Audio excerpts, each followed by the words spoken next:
రాయితీతో స్థలాల క్రమబద్ధీకరణ గడువును తెలంగాణ ప్రభుత్వం మరోసారి పెంచింది. ఈ మేరకు పురపాలక పట్టణాభివృద్ధి శాఖ కార్యదర్శి ఇలంబత్తి ఉత్తర్వులు జారీ చేశారు. 25% రాయితీతో క్రమబద్ధీకరణ గడువును ఈ నెల 30వ తేదీ వరకు పెంచుతున్నట్లు తెలిపారు. రాష్ట్రంలో స్థలాల క్రమబద్ధీకరణకు గత ప్రభుత్వ హయాంలోనే అనుమతి ఇవ్వగా దాదాపు 25 లక్షల మంది దరఖాస్తు చేసుకున్నారు. ఇప్పటి వరకు 7 లక్షల మంది మాత్రమే ఫీజు చెల్లించారు.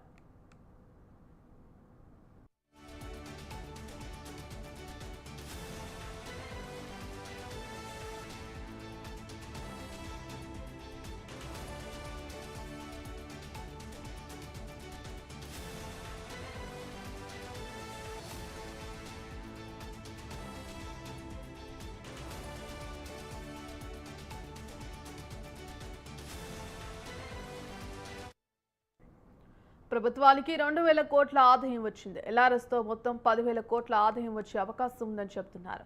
దీన్ని వేగవంతం చేసే ఉద్దేశంతో ప్రభుత్వం క్రమబద్ధీకరణకు చెల్లించాల్సిన ఫీజులో 25% మినహాయింపు ఇచ్చింది. తొలుత మార్చి నెలాఖరు వరకు అవకాశం ఇచ్చిన ప్రభుత్వం ఆ తర్వాత వరుసగా పెంచుకుంటూ వస్తోంది.